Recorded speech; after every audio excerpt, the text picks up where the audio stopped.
You are watching on Go Back Sue World Now. 최근 르노코리아 사내 홍보 유튜브 채널인 르노인사이드에서 한 여성이 회사 홍보를 하면서 자연스럽게 한국 남성을 조롱하는 손가락 제스처를 취합니다. 하나의 영상에서만 그랬다면 실수라고 볼 수도 있겠지만 문제는 여러 영상에서 반복적으로 같은 행동을 했다는 것입니다. 최근 르노코리아는 SUV 모델인 그랑꼬레오스를 전 세계 최초 공개하며 적극적으로 한국 시장을 공략하겠다는 출사표를 던졌는데 이제 어떤 남자가 르노차를 사겠습니까? 논란을 일으킨 그 여직원은 다음과 같은 사과문을 올렸는데 저는 특히 이 부분의 이해하기가 참 힘들었습니다. 저는 특정 손 모양이 문제가 되는 혐오의 행동이라는 것을 알고 있었지만 정작 제가 제작한 영상에서 표현한 손 모양이 그러한 의미로 해석될 수 있다는 것을 미처 인식하지 못했습니다. 그 손 모양이 혐오의 행동이라는 건 알았는데 내가 그 손 모양을 한 것을 보고 여러분들이 그렇게 생각할지는 몰랐다는 게 도대체 무슨 뜻일까요? 기사에 따르면 르노코리아 관계자는 특정 성향과 의도를 가지고 한 것은 아니다. 무엇보다도 당사자 개인정보가 확산되고 있어 상처받을까 걱정이라고 전했습니다. 참 따뜻한 동료애를 가진 훌륭한 직원인 것 같습니다만 동료 직원의 상처보다는 르노코리아의 존폐 여부에 대해서 먼저 걱정하는 게 좋지 않을까 싶습니다. 요즘 출산율이 떨어진다고 정치권과 언론에서는 난리지만 대한민국에 뿌리 깊게 박힌 군인에 대한 조롱, 남성 혐오 문제를 일벌백계 하지 않는 이상 출산율의 정상화는 어려울 것입니다. 최근 화성 동탄경찰서에서 황당한 일이 발생했었습니다. 지난달 한 소속 경찰이 영장도 없이 갓 제대한 20대 남성의 집을 무작정 찾아가서 성범죄 신고가 들어왔고 당신이 범인이라며 무죄 추정 원칙에 반하는 여러 가지 발언을 했으며 이에 남성이 경찰서를 직접 방문하자 떳떳하면 가만히 있으라는 막말까지 퍼부었습니다. 사건의 발단은 한 50대 여성이 누군가 여자 화장실에 들어와 자신을 훔쳐봤다며 신고한 것이었습니다. 하지만 불충분한 증거에도 불구하고 경찰이 강압적인 수사를 하자 사회적으로 많은 우려가 쏟아졌습니다. 이에 대해 화성 동탄서 여성 청소년 가장이 엄정하게 수사하겠다며 공식 발표를 하기도 했었는데 결국 50대 여성인 신고자가 돌연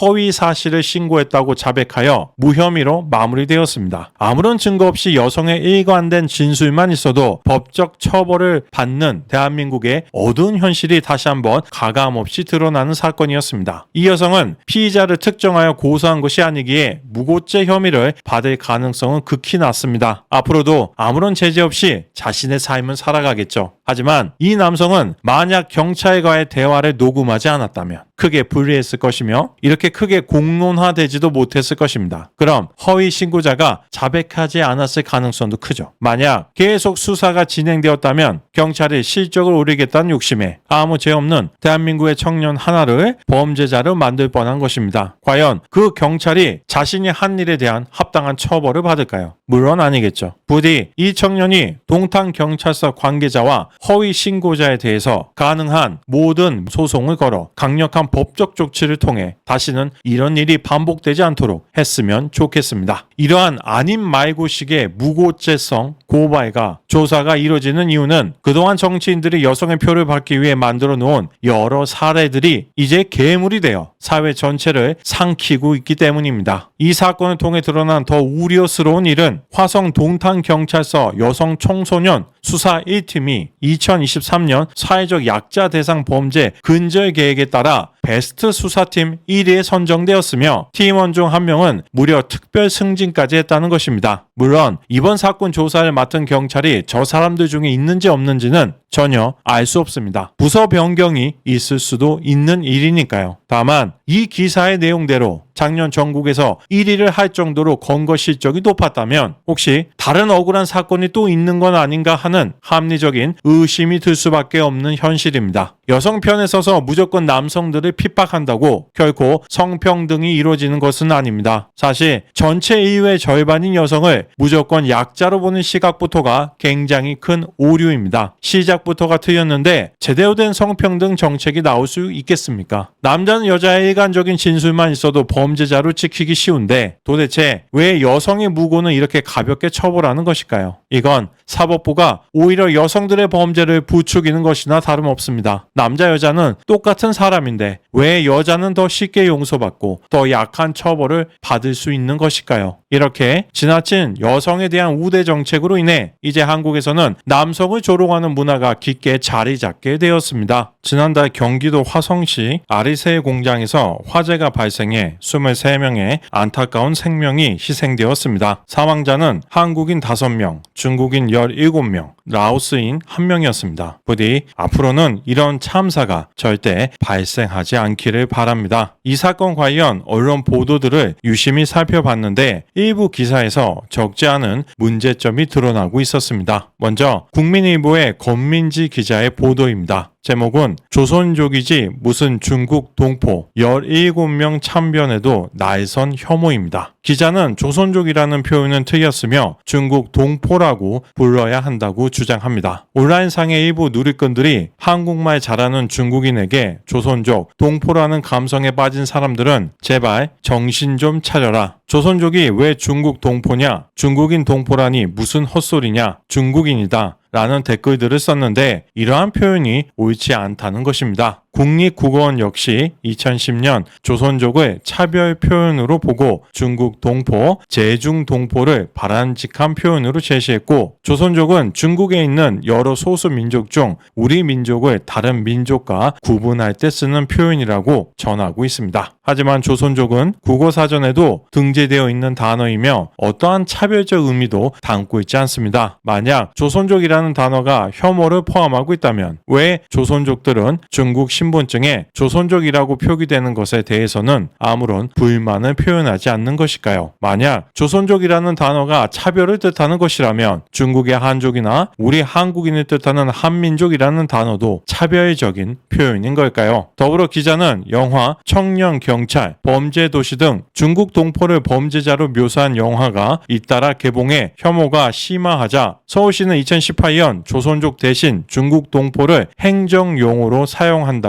고시하기도 했다고 합니다. 그렇다면 실제 한국 내 조선족의 범죄율은 낮은데 무식한 한국인들이 조선족이 악역으로 나오는 영화 몇 편을 보고 혐오하게 되었다는 뜻일까요? 전혀 그런 사실도 없는 데다가 또 남자 적출, 여자 납치, 특히는 미성년자 납치자 사건이란 거는 있을 수도 없는 일인데 그거를 조선족들한테 지금 몰려왔다는 겁니다. 2022년 경찰청 통계를 보면 전체 외국인 범죄 3954건 중에서 중국인이 저지른 범죄가 15,085건에 달했습니다. 즉 조선족을 범죄자로 묘사하는 한국 영화가 많이 나오는 이유는 한국 내에서 외국인이 저지른 범죄 중 중국인이 저지른 게 가장 많기 때문에 현실을 잘 반영한 것입니다. 기자는 이처럼 객관적인 사실이 분명히 존재함에도 불구하고 일부의 주장이나 억측을 마치 사실인 것처럼 정확한 인과관계도 따져보지 않고 기사를 쓴 것입니다. 이런 기사는 시내 번화가에서 M60을 들고 난사하는 것과 비슷한 행동이라고 할 수 있겠습니다. 비록 실제 총알이 나가는 건 아니겠지만 수많은 한국인들을 정당한 이유 없이 특정 민족을 혐오하는 사람들로 만들었기 때문입니다. 기자는 이번 사건의 엄정한 조사를 요구하는 의견들 역시 혐오라고 매도하고 있습니다. 중국 국적자 유족 지원은 반대다. 절대 세금으로 지원을 거부한다. 외국인들이 불법 체류자인지 4대 보험 정확히 냈는지도 조사해라는 의견에 대해서 어떻게 생각하시나요? 제가 봤을 때는 너무나도 당연한 주장입니다. 물론 희생자들에 대한 깊은 애도는 당연한 일이지만 보상은 회사와 산재보험이 책임지는 것이 맞지 세금이 투입되어서는 안 됩니다. 더불어 외국인들이 불법 체류인지 아닌지 조사하는 건 역시 당연한 일 아닌가요? 불과 2년 전 전라남도 광주의 한 건설 현장에서 6명이 사망한 붕괴 사고를 기억하시나요? 하지만 사고의 직접적인 원인이 된 타설팀 8명의 노동자는 전원 외국인이었고 사고 발생 후 아무런 흔적도 없이 사라져서 그 중에서 단 한 명에게도 책임을 물을 수가 없었습니다. 한국은 위로는 북한이고 나머지 3면은 바다인데 도대체 어디로 사라진 것일까요? 따라서 애도와 추모는 진실하게 하되 동시에 불체자가 있었는지 혹은 어떤 고의성이 있을 수 있는지에 대해서도 잘 따져봐야 하는 게 아닐까요? 그래야 더 마음 편하게 희생당한 사람들을 추모할 수 있는 것일 테니까요. 도대체 기자는 왜 이런 의견들을 혐오라면서 폄훼하는 것일까요? 기사의 마지막에는 전문가 의견이라면서 조선족으로 대표되는 외국인 혐오가 심각한 상황이라고 지적하고 있습니다. 미국이나 유럽에 가서 몇 년 살아봐야 정말 외국인 혐오가 뭔지 알 수 있을까요? 한국이 외국인 혐오가 심각한 상황입니까? 기자가 말한 전문가는 유현재 서강대 신방과 교수였습니다. 그는 온라인의 혐오 표현은 위험수에 이르렀다. 이 같은 혐오 표현이 범죄라는 걸 인식시키고 법적 제재를 해야 하는 수준이라고 말했다고 합니다. 다른 기사를 하나 더 보겠습니다. 조선일보 강우석 기자가 작성한 중국인 유족 지원은 왜 화성 참사에 들끓는 차별 혐오라는 기사입니다. 마찬가지로 한국인의 외국인 혐오가 심각한 상황이라고 주장하고 있습니다. 물론 이런 참사가 발생하면 희생자들을 애도하고 떠나간 생명을 안타깝게 여겨야 하는 게 당연합니다. 하지만 다른 한편에서는 한국에 있는 한국 회사에서 어떻게 그렇게 많은 조선족들이 근무하고 있는지에 대한 의구심을 가질 수밖에 없는 것입니다. 누군가는 말합니다. 조선족은 우리와 같은 민족이라고 하지만 조선족은 6.25 전쟁 당시 한국의 총뿌리를 겨누어 수많은 한국 군인, 유엔군들이 희생당한 것도 부인할 수 없는 사실입니다. 예를 들어 멀리 떨어져서 살던 당신의 친척이 어느 날 갑자기 외국인들과 함께 총칼을 들고 나타나 당신을 죽이려고 합니다. 실제로 당신의 가족 중 일부가 무참히 희생당했습니다. 하지만 그러한 범죄를 저지른 친척은 70년이 지나도록 단 한 번도 당신에게 사과하지 않습니다. 그런데 당신은 그 친척이 편하게 돈을 벌 수 있도록 마을에서 좋은 일자리를 제공하고 있습니다. 물론 한국 최저시급의 일자리가 좋은 직업이냐고 의문을 갖는 사람들도 있습니다. 이에 대한 답은 고 리커치앙 총리가 중국 인민들 6억 명의 평균 소득이 한 달에 19만 원이라고 공개했던 사실을 상기시켜 드리고 싶습니다. 이 기사 역시 동일하게 서강대 유현재 씨의 생각을 전문가 의견으로 내세우고 있었습니다. 조선일보와 국민일보는 서로 기사를 복사, 붙여넣기를 하고 있는 것일까요? 동아닷컴의 조일경 기자는 나라 지킴 분만 하는 것, 아리셀, 분향소서, 파출소장, 경솔 발언이라는 기사를 올렸습니다. 화성공장 화재 이주민 공동 대책위원회가 안산시 단원구 원곡동 다문화공원에서 사망자를 기리기 위한 분향소를 설치했는데 관할 파출소장이 방문해 지자체 허가를 받았냐고 질문했고 이에 대해 대책위원회는 신청은 했지만 허가는 받지 않았다고 답했다고 합니다. 그러자 파출소장이 분향소는 나라를 지키다가 돌아가신 분들을 위해 설치하는 것 아닌가요? 라고 물었는데 대책위원회가 나라를 위해 돌아가신 분만 추모를 해야 하는 것인가? 라고 받아치며 실랑이가 벌어졌다는 내용입니다. 물론 분향소가 나라를 지킨 사람들을 위해서만 설치되는 것은 아닙니다. 하지만 관할 파출소장으로서 분향소의 설치에 대해서 허가를 받았는지 아닌지를 질문하는 건 이상한 일이 아닙니다. 대한민국 한 지역의 치안을 담당하는 파출소장을 얼마나 우습게 생각하는지는 몰라도 허가를 받지 않은 분향소를 만든 사람이 오히려 큰 목소리를 내는 사회적 분위기 역시 안타깝습니다. 도대체 이 대한민국이라는 나라는 언제부터 법과 규칙이 아니라 감정이 더 우선시되는 나라가 된 것일까요? 왜 다른 사람들에게 공감을 강요하는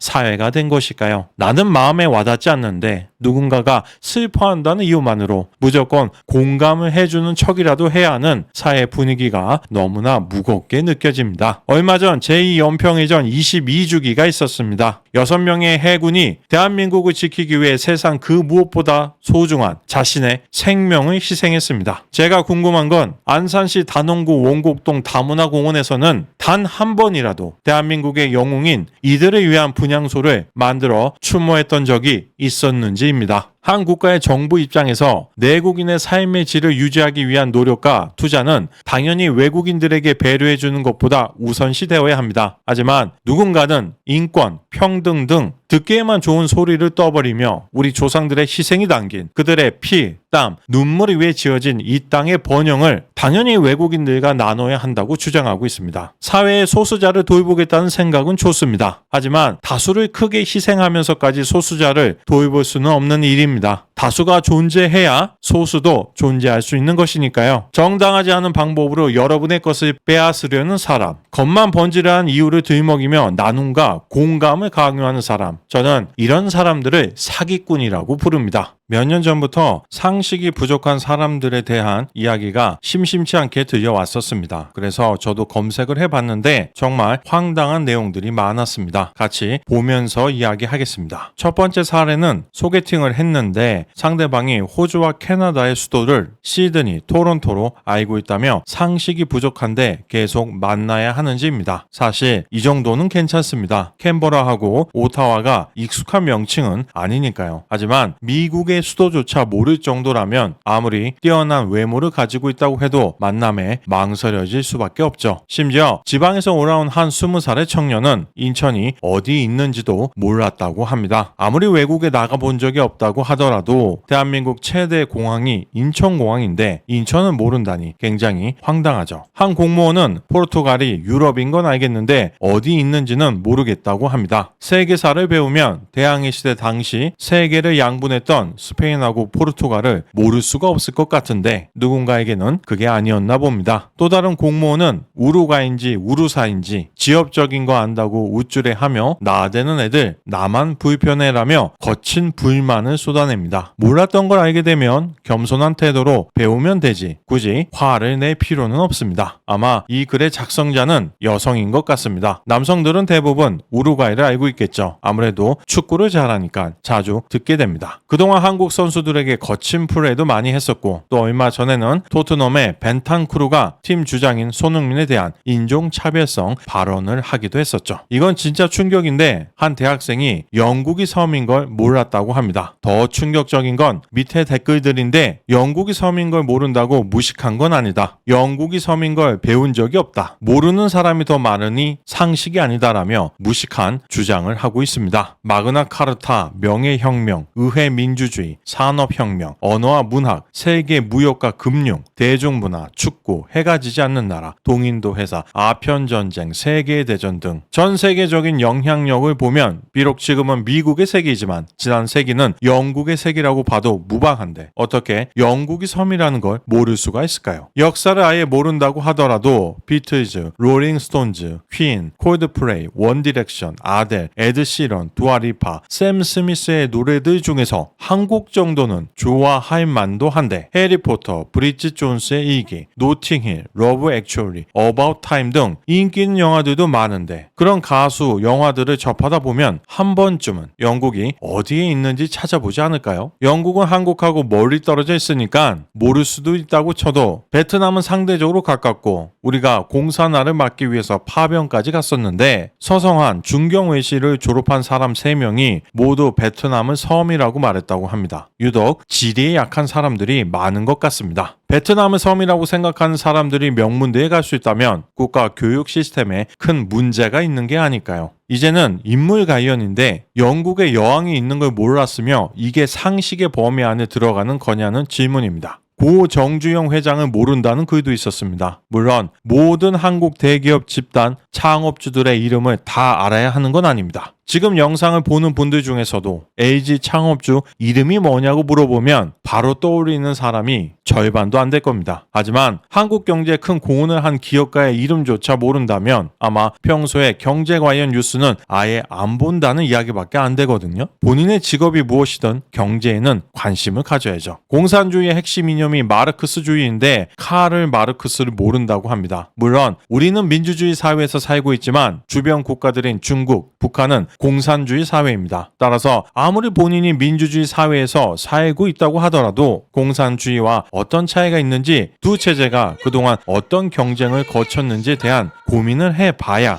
본인이 살고 있는 민주주의 사회도 더 깊게 이해할 수 있는 것인데 마르크스를 아예 모른다는 건 공산주의에 대해서는 아예 관심이 없다는 것을 뜻합니다. 하다못해 인터넷 쇼핑을 할 때도 몇 가지 품목을 자세하게 비교하며 사는 경우가 많을 텐데 많은 한국인들이 민주주의는 공짜로 얻은 것이라 생각해서 그런지 너무 무관심한 것 같습니다. 하지만 대한민국의 민주주의는 우리의 조상들이 6.25 전쟁 당시 수많은 목숨을 희생해가며 지킨 소중한 기적임을 모두 잊지 않았으면 좋겠습니다. 물론 이런 상식들을 모른다고 해서 당장 회사에서 일을 못하거나 내 생활에 어떤 불이익이 오는 건 아닙니다. 또한 어떤 지식을 추구하고 어떤 삶을 살아갈지는 어디까지나 본인의 몫이자 권리입니다. 하지만 인간은 사회적 동물이고 같이 살아가야만 하기에 의사소통과 상호작용, 대화와 교류는 필연적입니다. 따라서 자기 분야가 아니라도 사람들과의 교류를 위해서 정통할 필요까지는 없지만 최소한의 상식은 아는 게 좋다고 생각합니다. 또한 갈수록 한자 교육이 약화되어서 그런지 한자어를 잘 모르는 사람들이 논란이 되고 있습니다. 남자친구가 지방대 다니다가 해외 대학교를 졸업했는데 배 아프면 이비인 후과 가면 되는 거냐, 여소야대 같은 정치 용어를 모른다고 합니다. 사실 이 정도면 한자 능력 검정 시험을 6개월 정도만 공부하면 다 해결될 수준이죠. 정말 심각한 건 이런 경우입니다. 질문자가 친구에게 한자가 일본에서 만들어진 것이 아니냐, 중국도 한자를 쓰느냐라고 물었답니다. 한자가 중국에서 만들어졌고 중국에서 쓰인다라는 사실을 모르는 게 심각한 거냐고 질문을 남겼습니다. 의무교육과정을 다녔으면 모를 수가 있나요? 사실 제가 상식 부족 관련해서 가장 크게 놀랐던 건 이준석 의원이 국민의힘 당대표일 때 대선 출마를 선언한 안철수 의원에게 무운을 빈다라는 말을 한 것을 보도 전문 채널 YTN 정치부의 한 기자가 무운, 운이 없기를 바란다고 말한 것이라며 자의적으로 해석한 후 이 대표가 안 후보에게 운이 없기를 빈다고 말했으며 신경전을 펼쳤다고 보도했습니다. 아무리 사이가 안 좋고 당적이 다르다고 해도 대선 나가는 사람한테 공개적으로 면전에서 운이 없기를 바란다고 말하는 사람이 있겠습니까? 언론사의 최고 핵심은 정치부입니다. 그런데 아무리 여자라도 정치부 기자 생활을 하면서 삼국지조차 한 번은 안 읽어봤는지, 혹은 인류 역사상 그 수많은 전쟁사 중에서 제대로 공부한 게 하나도 없는지 무운을 행운이 없다로 해석하는 기상천외한 사고력을 보여주었습니다. 사실 사람은 누구나 실수를 합니다. 그리고 그 실수를 통해서 많은 것을 배우게 됩니다. 하지만 이 기자는 아까 무는 행운이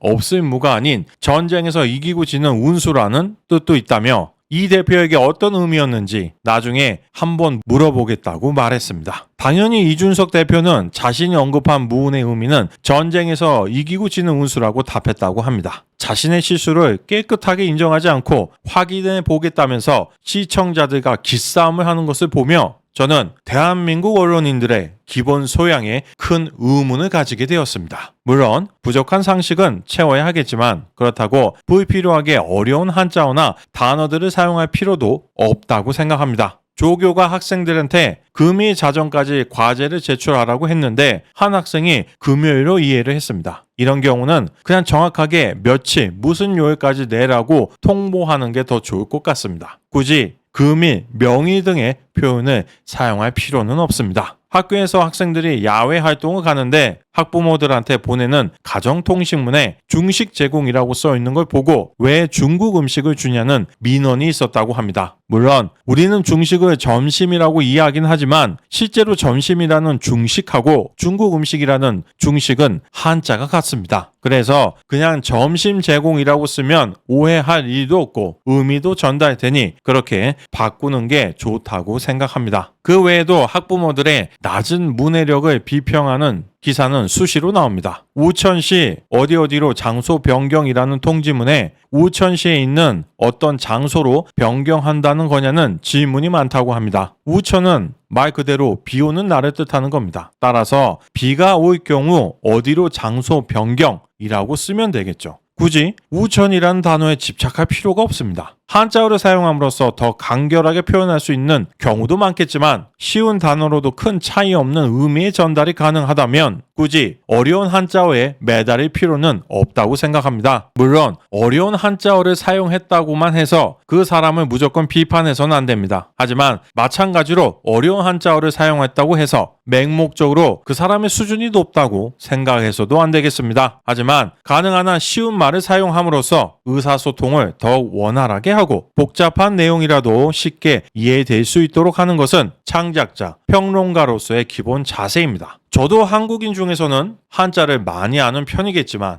유튜브 영상을 만들 때는 항상 더 쉬운 단어로 전달할 수는 없을까라는 고민을 멈추지 않고 있습니다. 세상은 혼자 살아가는 게 아니기에 같은 의미의 다른 더 쉬운 말을 통해 가급적 많은 사람들과 원활하게 소통하는 게 개인을 위해서도 사회를 위해서도 더 좋은 교류 방법입니다. 세상이 이렇게 넓은데 자신이 관심 있는 것, 자신과 관련 있는 것만 인지하면서 살아가겠다는 건 인생의 낭비이자 전체 사회의 관점에서 봐도 발전에 도움이 안 됩니다. 물론 가끔 영화나 TV에 나오는 한 방면에 특출한 천재라면 상관없겠지만 우리 중 대부분은 그렇지 못한 사람들이죠. 보통 사람들인 우리들은 일반적인 평균 상식 수준을 넘어서야 더 많은 사람들과 원활하게 같이 어울리며 살아갈 수 있습니다. 다만 본인이 어려운 단어나 한자어를 많이 알고 있다고 해서 굳이 다른 사람과의 교류에 그러한 표현들의 사용을 고집할 필요는 없습니다. 즉 스스로의 부족함을 채우는 노력은 지속하되 조금 더 안다고 굳이 지나친 자부심을 가지며 남들에게 뽐내고 싶어 안달할 필요는 없다는 것입니다. 오늘 영상은 여기서 마치겠습니다. 시청해 주셔서 감사합니다.